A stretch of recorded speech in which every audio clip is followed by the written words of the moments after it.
So this article I found very interesting and very true. LA wants to hide the homeless crises as the Super Bowl approaches, and the community leaders notice that this is an issue, but you don't have to be a community leader to notice that this is happening. You can be a long-time resident and see what's happening. So this is by Matt Leach. Yolanda Gonzalez noticed a tent that popped up in the neighborhood library across the street from her house just a few blocks from Venice Beach Boardwalk. Then another and another popped up. So every now and then I'm going to stop in this article and I'm going to tell you what I've seen because I live in LA County. So I've seen the same thing happen is they always promise things, but they never deliver on their promise. They don't really do what they say. And so what they really done, it says LA wants to hide the homeless crisis. It's true, they hide them. They basically move them to another location. And so they've been doing that, doing these homeless encampment sweeps before this big event of the Super Bowl, because a lot of these people that go to the game come from out of town and come from other places and maybe, distant areas, and then they rent a hotel to go see this game. So it started with one tent, back to the article, and it said then eventually in less than about 3 weeks, all of a sudden, all these tents, they lined up. Yolanda Gonzalez said who lives across the street from the library, she noticed this. And so the encampment particularly seemed to grow not long after a tent city in a park near the LA airport was cleared away. So basically all those people they cleared away, they found another location and they're just there until they come and clear them away from there if they get enough complaints. Of course, that's how it goes. As if they decide they want to leave. So all a total of about 40 tents, they litter the area in front of the library. So how many tourists come through here? And right now, with the game coming, people walk up our streets. Gonzalez continued, what have we got to show for it?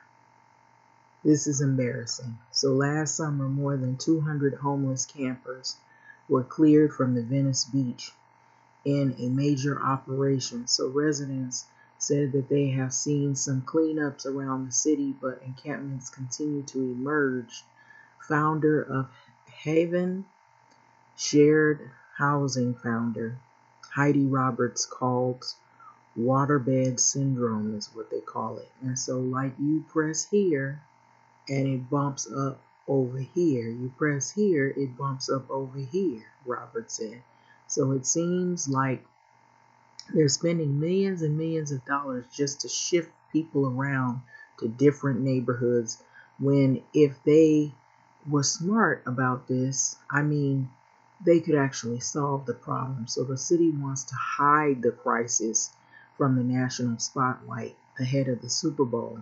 Soledad Ursea, a member of the Venice Neighborhood Council, this is what they told Fox News. So the city has always done this. Ursea, a six-year Venice Beach resident, has said this. And so a lot of those people that live in that area, they had a really big problem with the homeless encampments, and they noticed that some of the people, not all, but some people were violent. So they moved the homeless encampments last April for the Oscars event. So that's really their approach. So they just want to hide it. Instead of dealing with the issue head on, they just hide the problem or sweep it away. And, like somebody not really sweeping up the dirt and getting rid of it and discarding it. What they do is they hide it under the rug. Let's sweep it under the rug. All of our little dirty secrets, let's sweep it under the rug. So LA City Councilman Mike Bonin, who represents Venice, said in a statement on Fox News, I'm fighting every day for more housing and shelter and services to get people, off the streets here as and well as elsewhere. And I want to stop for a minute and add those homeless encampments. I know that everybody's homelessness is different, but pretty soon you'll have hotels where people have to stay because they don't have an apartment to stay in because they've been evicted. And so there's been people living in RVs. They've been shifting them around. You notice RV encampments are popping up more often. And then there's people that are living out of hotels and motels on an extended stay. And then you have people who are doubling up in apartments. And maybe you have 2 and 3 families, generation of families in one apartment. And so everybody's got a car, so that causes some other issues to happen. So it's gotten really crazy over here in LA County because of this COVID, and a lot of it has impacted people in some of the worst ways. So LA City Councilman Mike Bonin, who represents Venice, said in a statement in Fox News that he's fighting for shelter every day. So he wants to get people off the street instead of just sweeping people away and hiding them. So he opposes the encampments, but they try to block all the alternatives. So in just the past few months, we have housed hundreds of people who were unhoused in Venice and on track to do much more to help these people. But even as hundreds more of people are forced into homelessness in LA every day, Bonus continued this. He says it seems like what they've been trying to do to combat the homeless crisis, others haven't really been helpful, and they've just been trying to hide the problems. So it is ironic that many of the people claiming encampments are moving from one neighborhood to another are the ones advocating for failed policies to do just that. Okay. So the way to end homelessness is housing and services, which is why I oppose the failed policies that criminalize homelessness and push encampments from one neighborhood to the next. So he told this to the Fox News outlet in a statement. So despite the city's efforts, the crisis is unavoidable, Ursula said. So for tourists who are coming in to see the Super Bowl game, which is tomorrow, this is something, and they're going to see, told Fox News, homelessness has now spread to every part of LA City. So everywhere you go, you're going to find some pop-up tents or a little encampment here and there and almost everywhere. So Chai Lun, another member of the Venice Neighborhood Council, said the most recent encampment is in a dangerous place for children. And so that's, school libraries, libraries or public libraries where kids are going to probably be. So we're standing right now outside of the only public library in Venice. When you think about that fact that the library is here and this is the parking lot and this is where the children are supposed to go to get books to read, and this is where our students are supposed to be as well, Lund said, that is a bad mix, having homeless encampments and then whatever trauma and drama and that follows with that. And so nearly 4 in 10 voters said homeless people in the neighborhood made them feel significantly unsafe. In December, the poll conducted by an LA Business Council and the Los Angeles Times found this to be the case. So it is so frustrating to see this, Robert said. So I think a lot of the headlines try to put this as neighbors against the unhoused. So they try to make it seem that in this person's position, what they're saying, they make it seem like the neighborhood is against homeless people, when really what they want to advocate is to get these people help and get them housed and off the street. And a lot of these efforts that they've been trying have worked against them, or others have worked against them to do this successfully. So I think a lot of the headlines they try to put this as neighbors against unhoused neighbors battle. She continues, so that's not what this is, because everybody who lives in the community is very tolerant. Okay, so we are empathetic and we're nice people, Roberts told the news. So we moved into a community that had the quirkiness, and so I'm not upset with these guys. They don't have options right now. So basically what it sounds like they're saying is that they want these people to find a way out of their situation. But see, there's a mixed bag going on. This is in my opinion.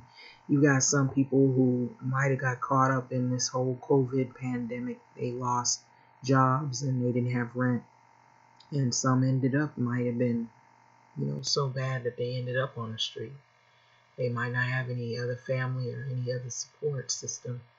Then you got people who are dealing with substance abuse, and that could be from anywhere from alcohol or drugs, prescription pills, I don't know, anything else. Then you have mental issues, so everybody's got different things going on.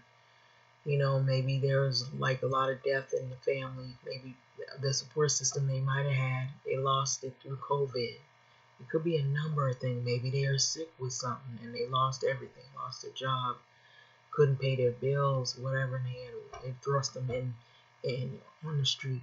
A lot of things could be going on. There are maybe shelters that people stay in and the stay is not extended. And so maybe they were waiting on something, or maybe they were waiting for rent relief. That's been an issue. When people have been waiting for rent relief, waiting and waiting, and they wound up getting evicted. They don't have no other family members, nowhere to stay. There's a lot of stuff going on here in LA County. And before this Super Bowl, they got billions and billions of dollars that they're getting for this stadium and this game and all these people. And what are we seeing? I know it's other people other than black players out there, but most of the players are black. Most of them you see running up and down, back and forth on that field. And to me, it's just another form of, exploiting black men through sport. And so I know some people might take offense to that. Well, you can't please everybody. I'm in agreement with calling Kaepernick, and correct me on the pronunciation of his name, but I really do agree that they take full advantage of the people in this community. And this is another way that greed has taken advantage of not only the people of color, but poor people, people who are underserved in these communities, and people who have been thrust into the mouth of homelessness of the streets, and they have nothing else left but those tents. And so maybe their RV, or maybe those little hotel rooms or whatever. And so you see these people coming over here spending all these thousands and thousands of dollars, and they can step over the homeless. They can look at these people getting thrust out into the street. Rent relief taking forever, slow as molasses running out of a bottle. No wonder people are oppressed and stressed and worn down to no end. They're at their wits' end. And then you have the people in the community who live here, and they see these pop-up tents. And you know what comes with poverty. You're going to have some people who are maybe they're dealing with their issues, but they're calm and they don't cause problems. And you're going to have others who have substance issues and mental issues. They become violent. They make it dangerous for the people that are in that situation and that live around that situation. And you see them just moving these homeless encampments around the city. You don't know when one's going to pop up in your backyard or in your alley or somewhere near where you live. And so they sweep up the problem and they hide it in the corner somewhere, or they hide it somewhere. And so these tourists that are coming here, you're bound to see it somewhere. It's going to be somewhere, because it has spread, it has grown over the years. That's what I've seen. I don't think that they are really allocating the money to the needs of the people in the community like they say they were. This is another form of greed, and I keep saying this. And greed can happen in any culture to anyone to hurt anybody from any background. But primarily it has been targeting these areas specifically that have people of color. I noticed that. That's what's happening over here in LA County. And then I'm saying it's also happening in other places that I've been seeing. And everywhere you look, there's people, if they don't have the money, or if they can't afford something, or if they're not, successfully, they got some kind of talent or something like that. Maybe they do have talents, just that they're not highly recognized. They're living like maybe they have a moderate income. Maybe they're not, there are people, maybe they're not necessarily poor, but they're not rich either. But you can easily fall into the poverty because of what's been going on. We got inflation, and so a lot of people don't look at those situations, how it has affected just regular working class families. And so they're very unempathetic to people's circumstances. That's what I'm saying. And so you have people that they're just spending all this money moving the homeless around instead of solving the issues. They just put a band-aid on a dam or a band-aid on something that's ready to just flood, which it has been, and it's got holes all in it. So whatever that these people claim that they're doing to try to help the situation, to remedy it, it's just made it worse and exacerbated. And where we see money coming in, but it doesn't help the communities at all. It doesn't help the situation. It increases the poverty.